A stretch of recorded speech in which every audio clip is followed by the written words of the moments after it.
रुको, कौन हो तुम?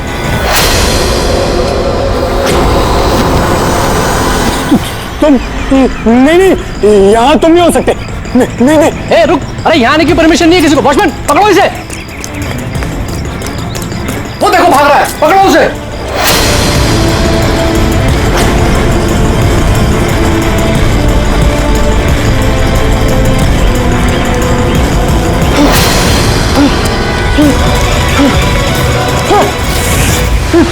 तुम यहाँ भी नहीं नहीं नहीं, तुम यहाँ नहीं हो सकते। नहीं नहीं।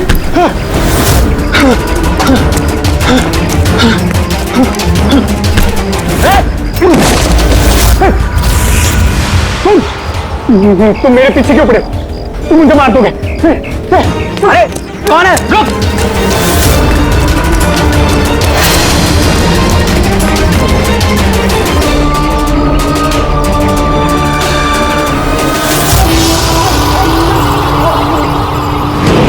परेश, तुम कहाँ हो? मैं तुम्हारी मदद करने आया हूं। देखो, डरो नहीं, सामने आओ। मैं तुम्हें उससे बचा लूंगा। कुछ नहीं कर पाएगा वो तुम्हारा। सामने आओ परेश।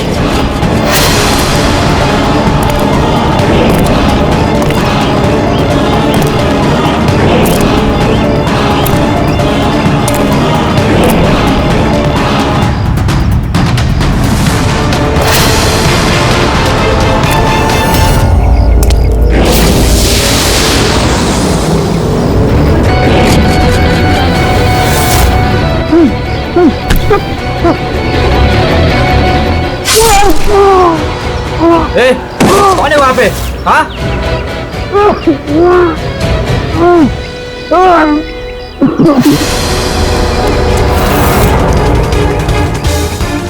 अरे क्या हुआ ये सब? अरे किसने किया? बोलो, बताओ। ठीक तो हो तुम? अरे बताओ किसने किया ये सब?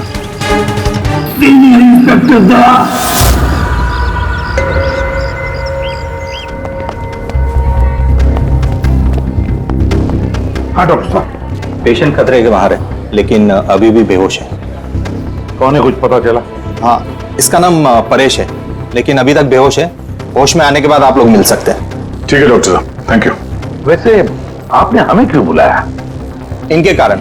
इनका कहना है कि हमला करने वाला आप ही की टीम का है। What? क्या बकवास कर रहे हैं आप? सीआईडी का काम होता है आम आदमी को मुजरिमों से बचाना, हमला करना नहीं, समझा? सब सच बकवास ही लगता है, लेकिन ये बकवास नहीं है, क्योंकि पीड़ित ने खुद मुझसे कहा है। क्या बताया उसने? किसने हमला किया उस पर, बताओ। दया। What? क्या क्या बोल क्या रहे हो? मैंने उस पर हमला किया? हाँ, उसने मुझसे यही कहा है कि आपने ही उस पर हमला किया है और आप उसे जान से मारना चाहते हो। क्या? मैं उसकी जान लेना चाहता हूं? हाँ सर, मुझे लगता है कि आपको दया को अरेस्ट कर लेना चाहिए। हमें हमारा काम बताने की जरूरत नहीं है, समझा? मुझे पता था कि आप अपने कलीग का ही साथ देंगे। देखा, चोर चोर मौसेरे भाई। ज्यादा जज मत बन, समझा? और तुम्हारी सर्टिफिकेट की जरूरत नहीं है हमें। परेश को कैसे जानते हो तुम? मैं उसे नहीं जानता सर। तो फिर? सर, ये हमारी कंस्ट्रक्शन साइट पर हमें मिला था। हमें देखकर ऐसे बिहेव कर रहा था कि जैसे इसने कोई भूत देख लिया हो, और फिर एकदम से अंदर भाग गया। और थोड़ी देर बाद इसकी चीख हमें सुनाई दी।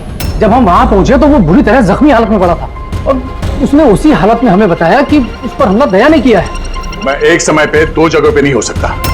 मैं सुबह से ब्यूरो में था। तसल्ली के लिए तुम वो सीसीटीवी फुटेज देख सकते हो, समझे? लेकिन फिर उसने आपका नाम क्यों लिया? एक काम कीजिए, अब जाइए यहां से, जाइए। बहुत बोल दिया। Thank you very much doctor साहब। समझ में नहीं आ रहा था, जब तुम ब्यूरो में ही थे तो फिर परेश ने ऐसे क्यों कहा कि दया ने उस पर हमला किया?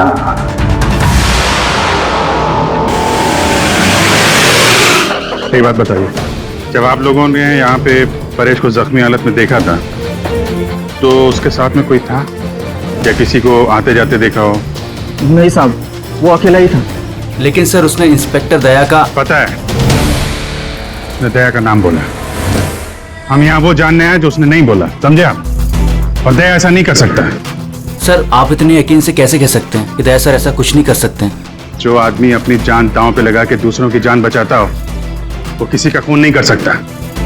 खुद से ज्यादा मुझे दया पे भरोसा है, समझे?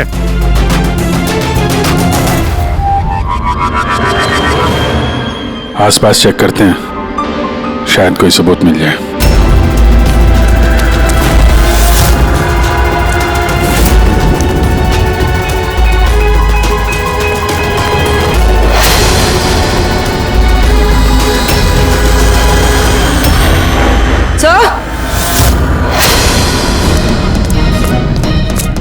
सर ये देखिए। ओह नो, है कौन ये? जिंदा है।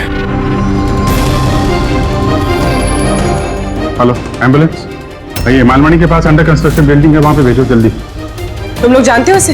ये तो सुबह सर है, ये 2-3 बार पहले फ्लैट देखने आ चुके हैं। लेकिन सर इसे हुआ क्या है?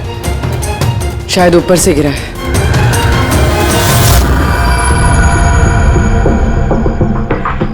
ऊपर से गिरा है या फिर गिराया गया है?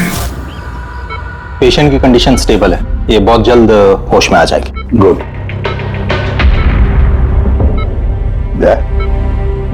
क्या हो गया? इसे तुम ऐसे क्यों देख रहे हो? जानते हो इसे? साहब, अभिजीत तुम यहाँ क्या कर रहे हो? जिस अंडर कंस्ट्रक्शन बिल्डिंग में इस परेश पे हमला हुआ है, वहां पे हमें एक और आदमी जख्मी हालत में मिला। और एक आदमी? कौन है वो? तो वॉचमैन बता रहा था उसका नाम सुबू है, वहां पे 2-3 बार आया था मकान देखने के लिए। उसके हाथ में से हमें ये कपड़े का टुकड़ा मिला है। अच्छा, छोड़ दो मुझे मत मारो, छोड़ दो मुझे, मत मारो मुझे, छोड़ दो मुझे। परेश,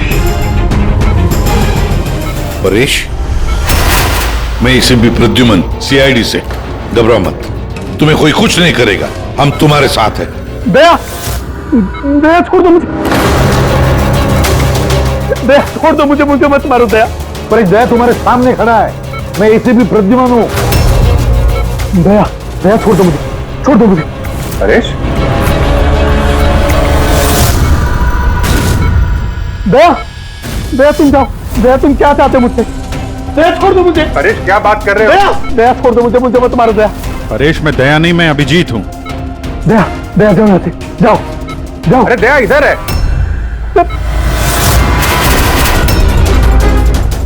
दया छोड़ दो मुझे, मुझे मत मार दो दया। परेश इधर देखो, हम पहले मिल चुके हैं, तुम जानते हो मुझे। दया छोड़ दो मुझे, मुझे मत मारो। सब दया, तुम सब दया, मुझे मत मारो। डॉक्टर, दया छोड़ दो मुझे, डॉक्टर, दया छोड़ दो मुझे। डॉक्टर साहब, देखिए ना क्या हो गया इसको? दया छोड़ दो मुझे, मुझे एक मिनट, सब दया, सब दया छोड़ नहीं होगा तुम्हें, एक मिनट। सब दया हो तुम, सब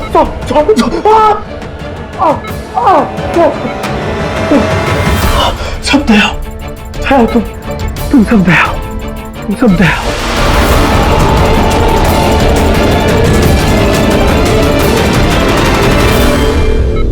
ये चक्कर है क्या?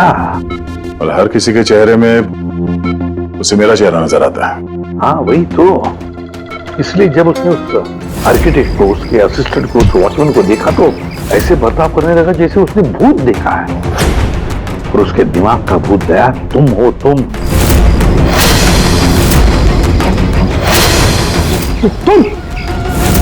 और इसीलिए उसे लगता है कि तुमने उस पर हमला किया है, क्योंकि हमलावर में भी वो तुम्हें ही देख रहा होगा।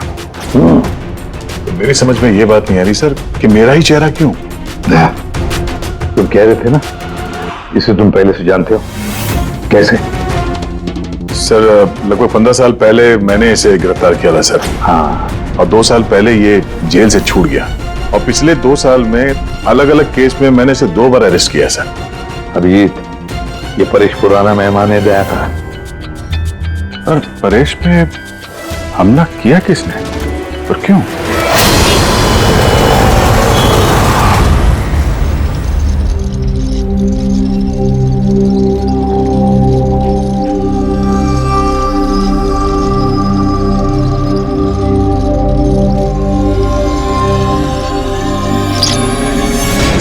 अरे मैडम जरा ध्यान से।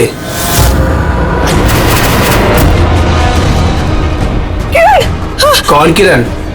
मैं कोई किरण नहीं हूँ। अरे क्या कर रही मैडम, क्या कर रही हैं आप? आपको कुछ गलतफहमी हो रही है मैम। अरे मैडम, आप ठीक तो हो ना? कौन किरण?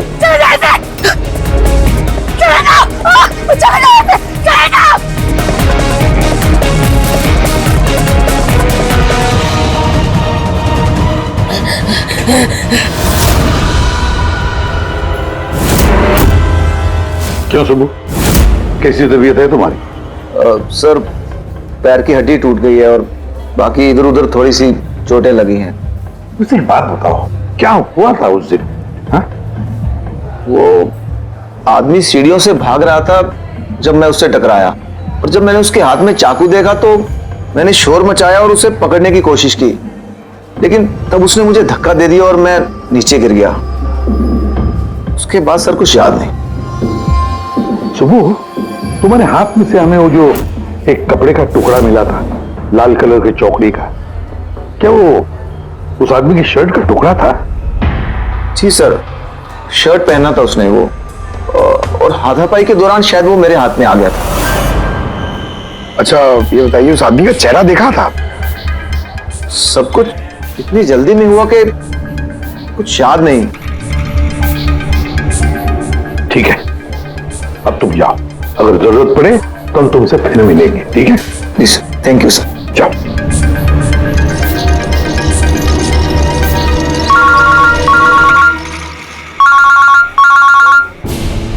आदया, क्या? कहां पर? अच्छा ठीक है, मैं अभिजीत और पुरी को भेजता हूं उधर। हाँ हाँ, अभी अभी। यस। क्या हुआ सर? मैं बता रहा था कि किसी सुपरमार्केट में एक औरत आसपास के सभी लोगों पर हमला कर रही थी और हर एक को किरण किरण किरण नाम से पुकार रही थी। देखिए मैडम, हम लोग सीआईडी से हैं, आपकी मदद करने के लिए आए हैं, ठीक है? ये चाकू हमें दीजिए। तुम्हें किरण हो?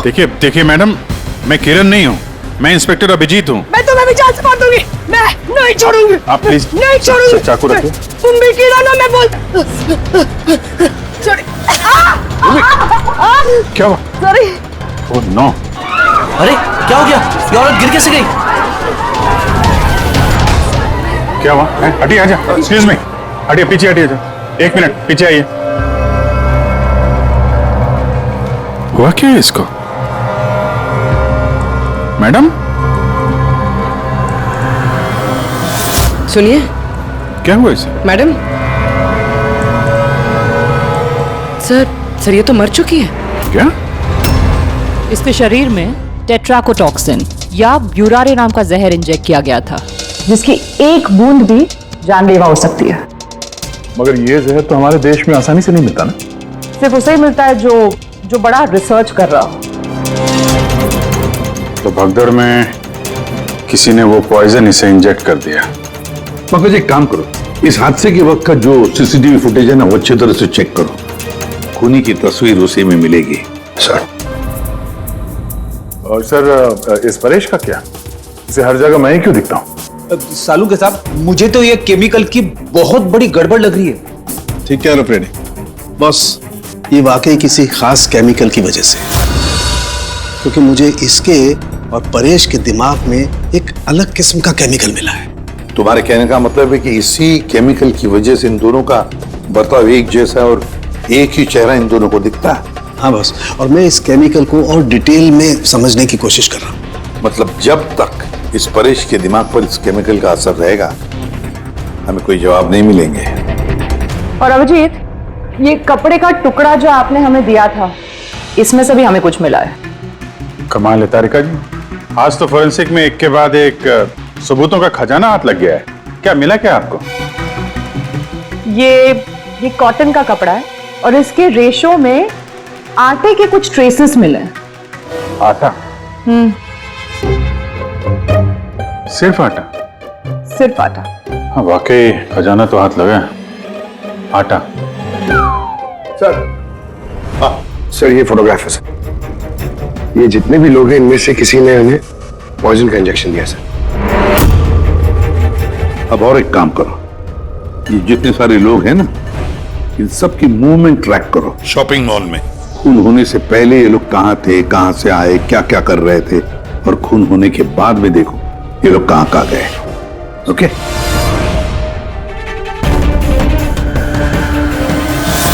सर मैंने इस औरत का बैकग्राउंड चेक किया, इसका नाम शिप्रा है, ये एक हाउसवाइफ थी। सर परेश तो फिर भी एक मुजरिम है, उसके कई दुश्मन हो सकते हैं, लेकिन इसकी किससे क्या दुश्मनी हो सकती है? वजह तो कुछ भी हो सकती है पूर्वी, लेकिन एक बात कॉमन है शिप्रा और परेश के बीच में, तो उन दोनों के ब्रेन में वही केमिकल मिला है, तो उन दोनों का दुश्मन भी एक ही हो सकता है। इस किरण के बारे में क्या पता चला? सर किरण शिप्रा का पति था और 2 साल पहले ही उसकी मौत हो चुकी थी। सर किरण शिप्रा को काफी मारता पीटता भी था। कोई ना कोई बात तो है इस परेश और शिप्रा के बीच में, कोई कॉमन बात, जिसकी वजह से ये दोनों भी उस खूनी के निशाने पर आ गए। क्या हो सकती है वो कॉमन बात? क्या हो सकती है? सर मैं परेश के पड़ोस में पिछले 5 साल से रहता हूँ, पर अजीब बात है सर, ना मैंने उसे कभी देखा, ना कभी मुलाकात हुई। और कोई नहीं है परिवार में उसके? सर उसके पिताजी थे, जिनकी मौत तब हो गई थी जब वो जेल में था, और कोई नहीं है। सर शिप्रा का हस्बैंड बहुत स्ट्रिक्ट था, वो उससे मिलना तो दूर किसी से बात तक करने अलाउ नहीं करता था। इनफैक्ट वो तो उसको मारता पीटता भी था। सर उसके हस्बैंड के डेथ के बाद ना मैंने बहुत कोशिश की कि मैं उससे बात करूं, उससे पूछूं, लेकिन उसने इंटरेस्ट नहीं रखा। अच्छा, उसका कोई करीबी दोस्त, कोई रिश्तेदार नहीं था क्या? सर मुझे नहीं लगता कि होगा। अच्छा। शिप्रा और परेश दोनों की जिंदगी में एक बात कॉमन, दोनों जिंदगी में अकेले थे, ना कोई दोस्त ना कोई रिश्तेदार। सर दोनों में एक चीज कॉमन है। क्या? सर हमने परेश और शिप्रा का कंप्यूटर चेक किया, तो उनकी कंप्यूटर हिस्ट्री से पता चला है कि दोनों ने ही ऑनलाइन सपोर्ट ग्रुप ज्वाइन किया था। अच्छा, ऑनलाइन सपोर्ट ग्रुप मतलब? सर ये ग्रुप्स है जो डिप्रेशन, लोनलीनेस, ड्रग एडिक्शन और अल्कोहलिज्म में फंसे होते हैं, उनकी काउंसलिंग करता है और उनकी मदद करता है। सर शिप्रा ने 2 हफ्ते पहले ही एक ऐसा ग्रुप ज्वाइन किया था जो शादीशुदा जिंदगी में परेशान लोगों की मदद करता है, और परेश ने अपने अकेलेपन से निकलने के लिए पिछले महीने ही ऐसा ग्रुप ज्वाइन किया था। अजीब इत्तेफाक है, दोनों ने ऑनलाइन ग्रुप ज्वाइन किया और दोनों को एक ही तरीके की परेशानी हुई। कुछ पता चला इस ग्रुप के बारे में? सर हमारा साइबर एक्सपर्ट राज इस ग्रुप को ट्रेस करने की कोशिश कर रहा है, जल्दी कुछ पता चल जाएगा। सर सर शिप्रा का खून इसी आदमी ने किया। जिस वक्त उसका खून हुआ था उस वक्त जितने भी लोग मौजूद थे, ये सबसे ज्यादा अजीब है सर। जिस वक्त अभिजीत सर और पूर्वी सुपरमार्केट पहुंचे थे, ठीक उसी वक्त ये आदमी वहां पहुंचा था सर, और भीड़ में घुस गया था, और जब शिप्रा की मौत हुई तो फटाफट वहां से भाग गया। पहले काम करो, हमारा डेटाबेस चेक करो, शायद इसके बारे में कुछ पता चले, कोई लीड मिल जाए। इसका मतलब है सर ये खूनी सुपरमार्केट में कुछ खरीदने नहीं बल्कि शिप्रा को मारने के लिए आया था।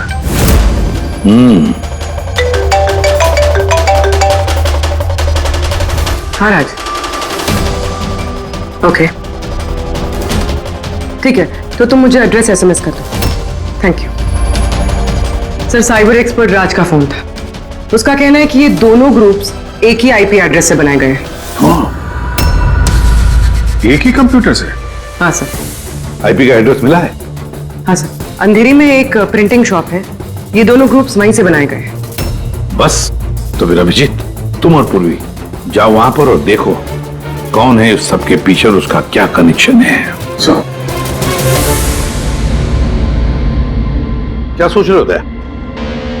सर नहीं, पंकज ने भी बताया कि वो खूनी शिप्रा को मारने के इरादे से ही आया था। तो फिर सर उसे पता कैसे चला कि शिप्रा वहां सुपरमार्केट में है और वो लोगों पे हमला कर रही है? वो शिप्रा को फॉलो कर रहा होगा सर। अगर फॉलो कर रहा था तो अभिजीत और पूर्वी के वहां सुपरमार्केट में पहुंचने से पहले वो मार के निकल जाता, बाद में नहीं मारता उसे। अभिजीत को सुपरमार्केट पहुंचने में 20 मिनट लगे और खूनी को भी वहां पहुंचने में 20 मिनट लगे, तो इसका मतलब है दोनों को भी खबर एक ही वक्त पहुंची थी। तो कहीं ऐसा तो नहीं कि इंफॉर्मेशन खूनी को हमसे ही गई हो? हमारे यहां से इंफॉर्मेशन? हाँ, हो सकता है। क्या कहीं ऐसा तो नहीं कि जब हम परेश को देखने गए थे हॉस्पिटल में, उस वक्त खूनी वहां पर मौजूद था और उसने मेरी बातें सुन ली हो? अरे खूनी हॉस्पिटल में कर क्या रहा था? क्या परेश खूनी के हाथों पहले तो बच गया था, हो सकता है खूनी अपना अधूरा काम पूरा करने हॉस्पिटल आया था, परेश को खत्म करना चाहता था इसलिए।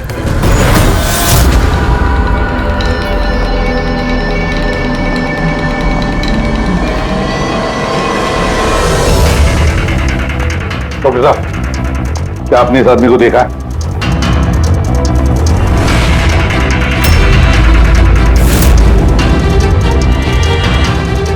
भाई साहब, ये आदमी को देखिए जरा, इस हॉस्पिटल में इसको देखा है कहीं? हाँ हाँ, इसको तो मैंने देखा है। कहाँ देखा है? वहाँ वेटिंग रूम में।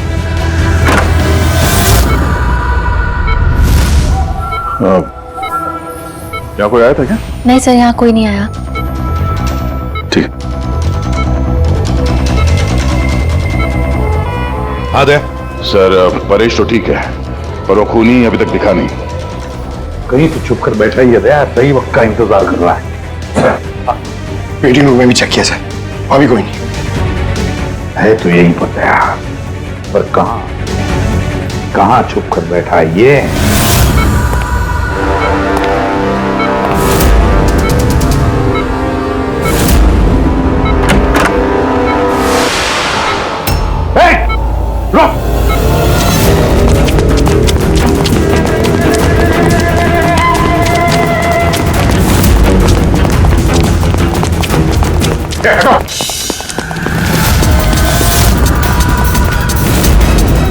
कहाँ भागोगे? रुक!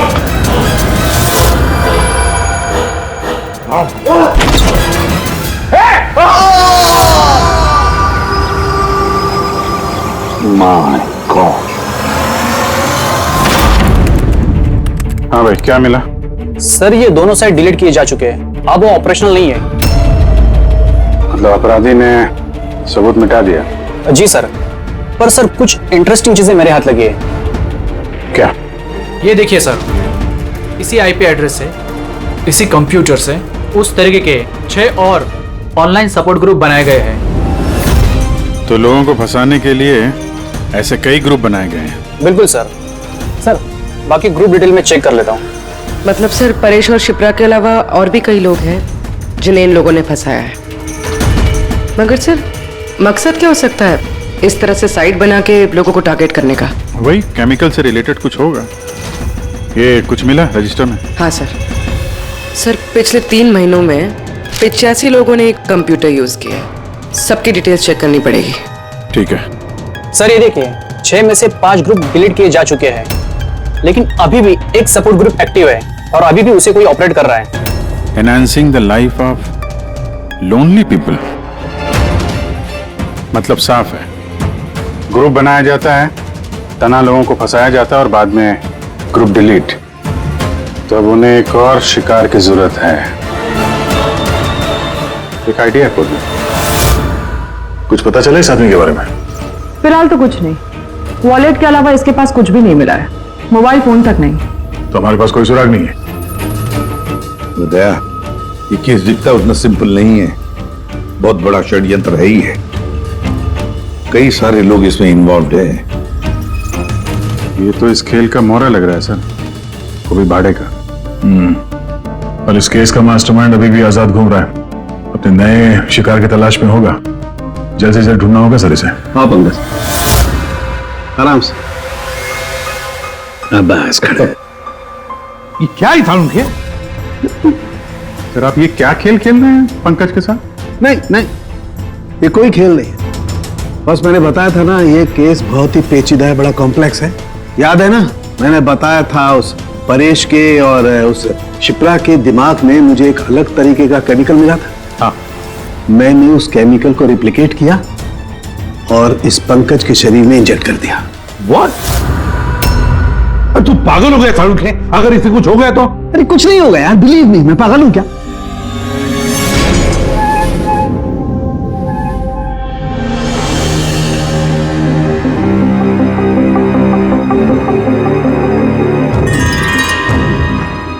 पंकज, अब आंखें खोलो, देखो तुम्हारे सामने कौन खड़ा है। तो फ्रेडी सर है। ग्रेट, ये फ्रेडी सर है ना? अब इस तरफ देखो पंकज, यहां कौन खड़ा है?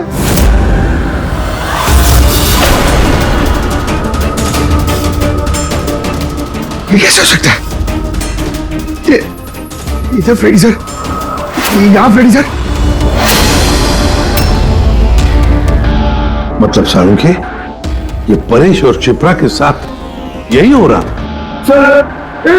बंद कर। बस बस, पट्टी लगा लो, पट्टी लगा लो बस।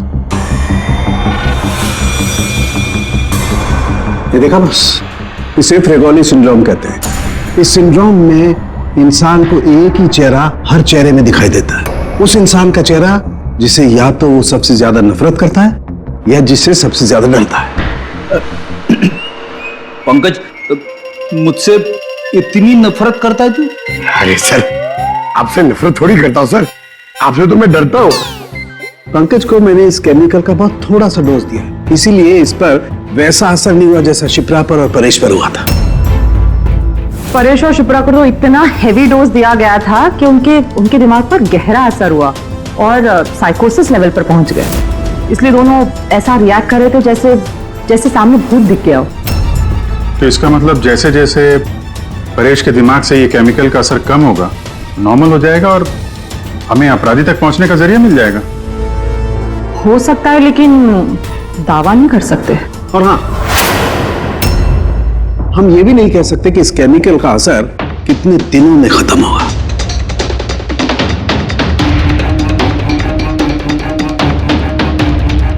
अगर हम परेश के ठीक होने का इंतजार करेंगे तो बहुत देर हो जाएगी। हमें कोई और तरीका ढूंढना होगा, कोई और तरीका। हाँ पूर्वी। सर, मैंने वो ऑनलाइन ग्रुप पे रजिस्टर कर लिया और डिटेल्स भी एकदम परेश और शिप्रा की तरह थी। नो फ्रेंड्स, नो फैमिली, एकदम अकेले। उन लोगों को ऐसे लोगों की तलाश है। ये तुम्हारा ट्रैक है, इससे पता चलता रहेगा तुम्हारे मूवमेंट के बारे में। और ये तुम्हारा कैमरा है। हमारे पास सिर्फ ये वॉलेट है सर, उस आदमी की पहचान और असलियत जानने के लिए, और ये कुछ चीजें मिली है साथ में। पेट्रोल पंप का बिल, ये होटल का मैच बॉक्स, खरीदा हुआ मैच बॉक्स, ये नंबर किसका है? ये सेलफोन लगता है किसी? सर, हम इस पेट्रोल पंप पे गए थे, वहां से पता चला सर ये आदमी महीने में 2-3 बार वहां पे आता है। और सीसीटीवी फुटेज में हमने देखा कि वो अपने बाइक पे हर बार अलग अलग नंबर प्लेट लगा के आता है। हाँ, और पेमेंट कैश में करता है। और सर, ये मैच बॉक्स जिस होटल का है वहां पे भी हमने पूछताछ की। वो आदमी महीने में 5-6 दफा खाना खाने आता है और पेमेंट भी कैश से करता है। सर, ये नंबर के बारे में आप पूछ रहे थे सर, ये बार में एक लड़की है जो काम करती है, उसका है। वो कह रही थी कि उस आदमी का नाम अशोक है और 1-2 बार उनसे बात हुई है, फिर वो गायब हो गया सर। मतलब हमारे पास इस अशोक के बारे में सिर्फ इतनी इंफॉर्मेशन है। एक काम करते हैं, ये सारी जो लोकेशंस है ना, पेट्रोल पंप, बार और ये होटल, देखते हैं कहां पर है। जरा मैप दिखाओ।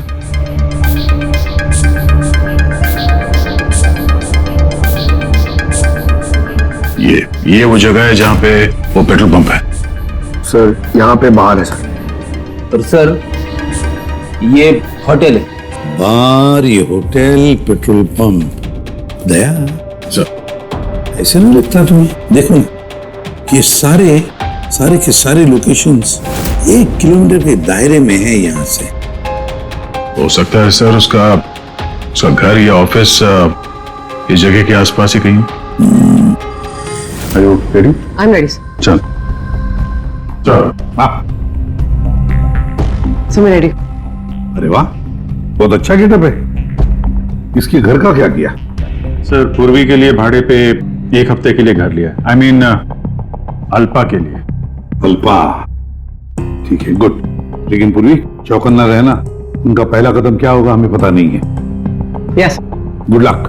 Thank you sir. अब एक काम करते हैं, इस 1 किलोमीटर के दायरे में इस अशोक का फोटोग्राफ दिखाते हैं, सबको दिखाते हैं, शायद कोई निकले जो इसको जानता हो।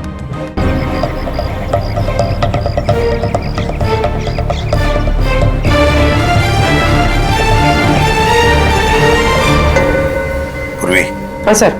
चौकन्ना रहना। सर यहाँ पे तो सब ठीक है।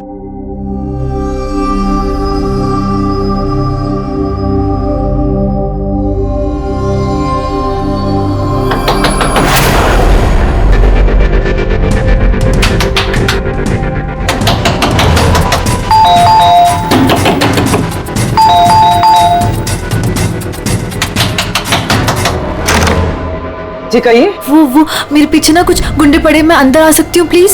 1 मिनट। हाँ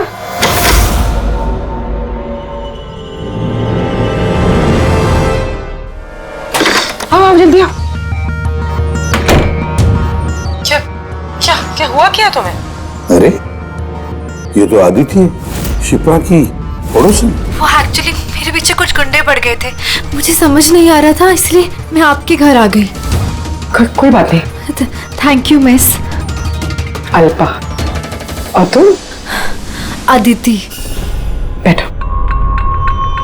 आप प्लीज मुझे 1 गिलास पानी देंगे प्लीज? अभी लाती हूँ।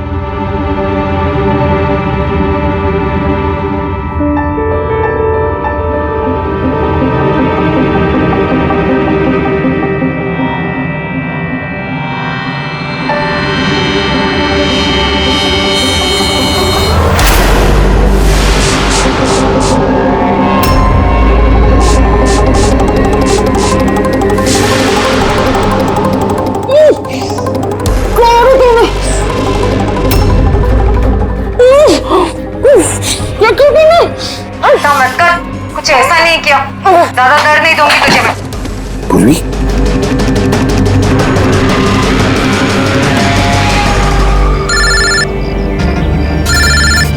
हाँ सर। क्या शिप्रा की पड़ोसन अदिति? सर मैं फौरन वहां पहुंचता हूं। नहीं सर, अब अशोक का भी पता नहीं चला। ये सर। सब कुछ प्लान के मुताबिक तो चल रहा है। अब देखते हैं आदिति पूर्वी को कहां लेकर जा रही है। अरे ये क्या, ट्रैकर एक ही जगह पे मूवी नहीं हो रहा। कहीं ऐसा तो नहीं उन लोगों को ट्रैकर के बारे में पता चला हो, निकाल कर फेंक दिया हो। माय गॉड, अब तक पहुंचेंगे कैसे इन सब तक?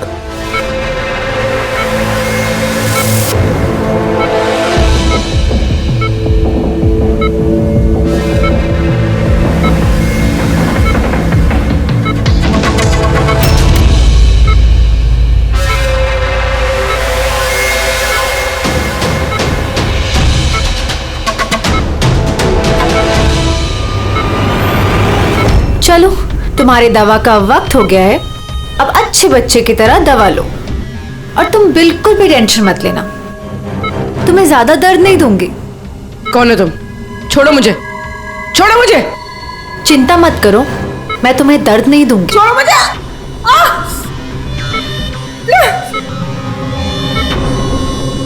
मैंने तुम्हें मना किया था ना कि कुछ दिनों के लिए हम किसी नए लोगों को नहीं लाएंगे, क्योंकि सीआईडी वाले हमें पागलों की तरह ढूंढ रहे हैं।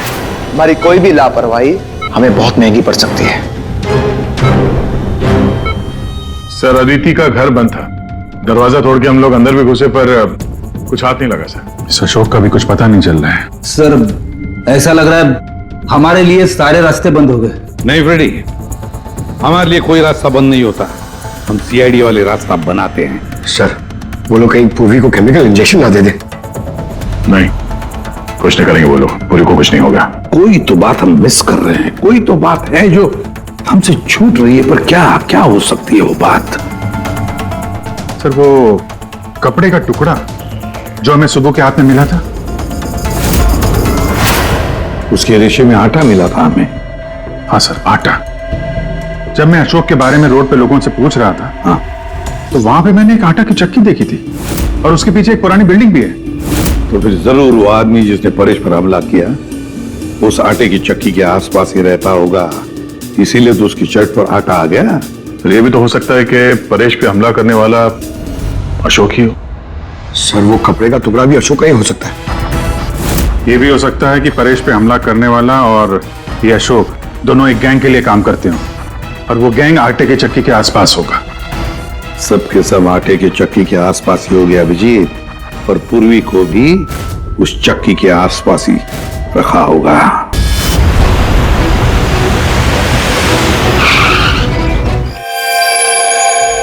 कोई अपने जगह से नहीं लेगा, कोई भी नहीं। पूर्वी कहाँ है? अदिति, पूर्वी कहाँ है?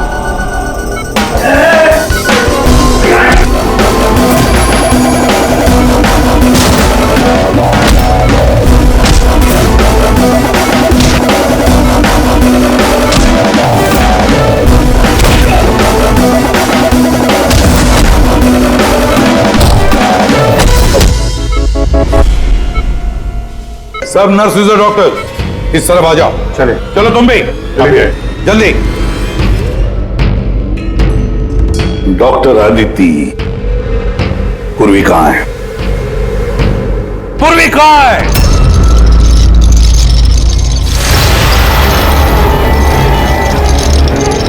तुम्हारी पूर्वी मेरे पास है एसीपी।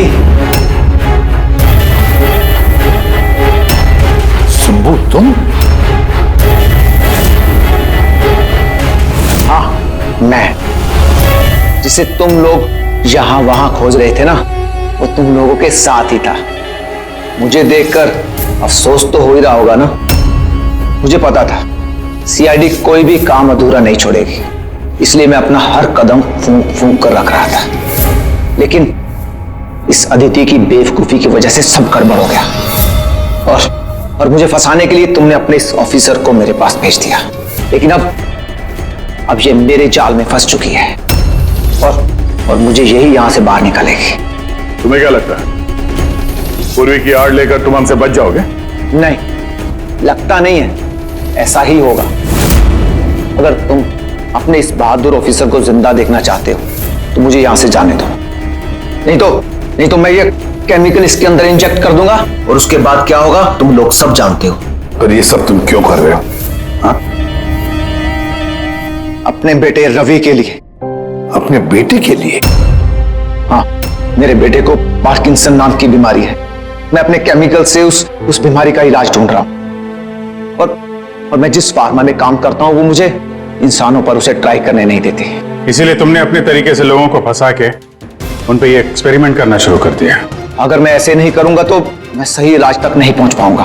कैसे पता चलेगा मुझे कि इन केमिकल्स का इंसानों पर रिएक्शन क्या होता है? और इसीलिए तुम सपोर्ट ग्रुप में ऐसे लोगों को टारगेट करते थे जो अकेले रहते थे, ताकि अगर वो गायब भी हो जाए तो किसी को भनक ना लगे और तुम उन पर अपने एक्सपेरिमेंट्स आराम से करते रहो। हाँ? अकेलेपन से जूझ रहे परेश को मैंने अपने सपोर्ट ग्रुप के जरिए फंसाया और उस पर एक्सपेरिमेंट शुरू किया। लेकिन इन सबकी गलती की वजह से वो यहां से भाग निकला और तुम लोगों के हाथ लग गया। नहीं तो मेरा प्लान कभी फेल नहीं होता। तभी तुम उसकी जान के पीछे पड़े हुए थे। मैं तो उसे उस अंडर कंस्ट्रक्शन बिल्डिंग में ही मार डालता, लेकिन वो आर्किटेक्ट बीच में आ गया।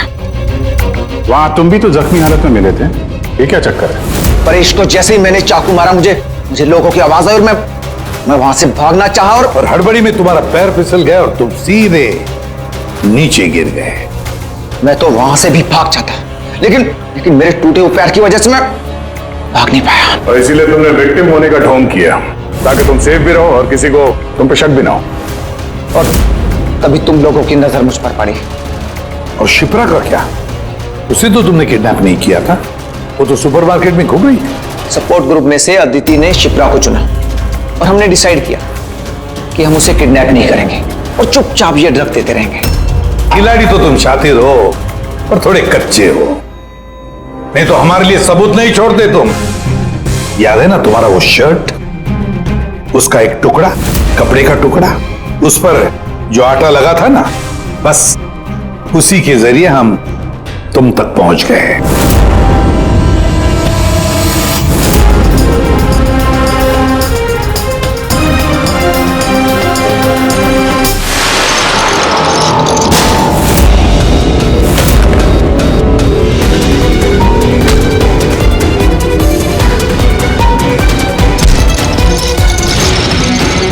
पूर्वी,